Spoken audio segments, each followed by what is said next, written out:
Chokma. My name is Adria Brown. I'm from the Chickasaw Nation, and I'm so grateful to be able to have this platform to express my gratitude for those who supported, loved, and cared for me during my time at the Brown School. First, I'd like to thank the Booter Center, the Booter Foundation, and the inexplicable generosity of Catherine and Booter and her family. During my first few months at the Brown School, I was frankly overwhelmed and exhausted. I had recently left an abusive situation, and I was figuring out who I was after an especially difficult time in my life.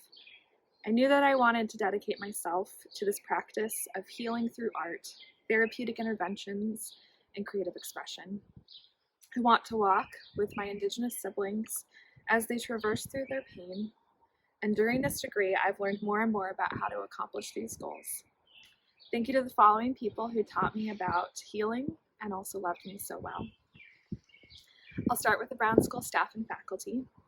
The deepest gratitude to my academic advisor, Chloe Risto, who fought for me, my interests, and kept me in line to graduate. The Dean's Office, thank you first for giving me a job that made me laugh. Amanda, you listened to my many whining sessions with such ease and love. Jackie, thank you for listening and expecting the best. Atia, your laughter is contagious, and I love sitting with you.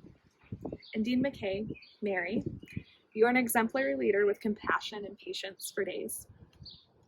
Here's to my favorite professors, Vanessa Fabre, Katie Von DeLindy, Miriam Jorgensen. I never would have thought about social work the way I do now without your classes. To Jenny Harpring, field advisor extraordinaire, you listen to my many unique interests and help me find a practicum that fits so well with my experience. And on that note, thank you to my practicums. I was fortunate to work with Malika Poindexter at St. Louis City Circuit Attorney's Victim Services Unit.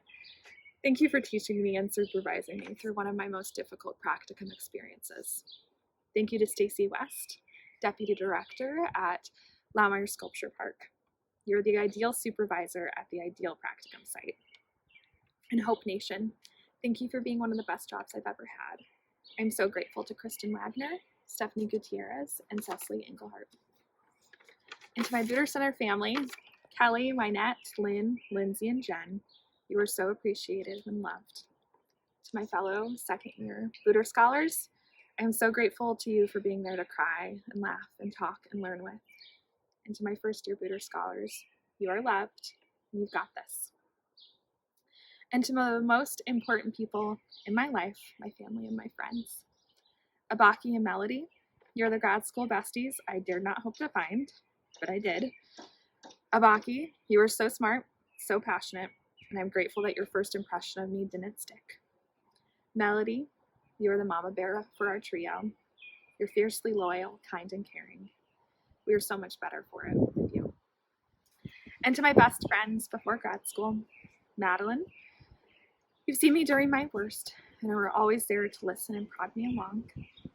Elena, my platonic wife, we've been through so much together, and through it all, you're always my true north. Allison, no one else loves a good practical joke like you, and thank you for always making me laugh. Christina, you're the ultimate adventure partner.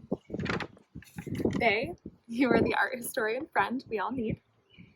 And Amelia, work bestie to life bestie, thank you for keeping me sane. And to my family, Dad, I'm so grateful that you are my commuting partner. I'll always remember feeling so loved by you during a Walgreens parking lot sob fest. Mom, thank you for caring for me, feeding me, bathing my dog, and more.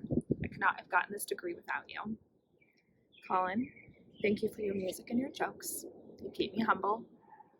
Ava, you're the best sister, supporter, photo taker, animal lover, crier, just ever. You are my bestest friend. Liam, you may not remember growing up with me, but we now have been able to share a love of TV shows and books. I'm so grateful that we've had this time. And finally, I'd like to dedicate my degree to my great-great-grandmother, Sophie. She grew up in the late 1800s in what was then Indian Territory and passed away before she could raise her sons, including my great-grandfather. Due to time and loss and traumas, I do not know exactly what she went through, but I dream of her often. Sophie, you've been with me every step of the way. I feel you, and I love you, and all my work is for you and the millions of untold Indigenous stories out there. Thank you.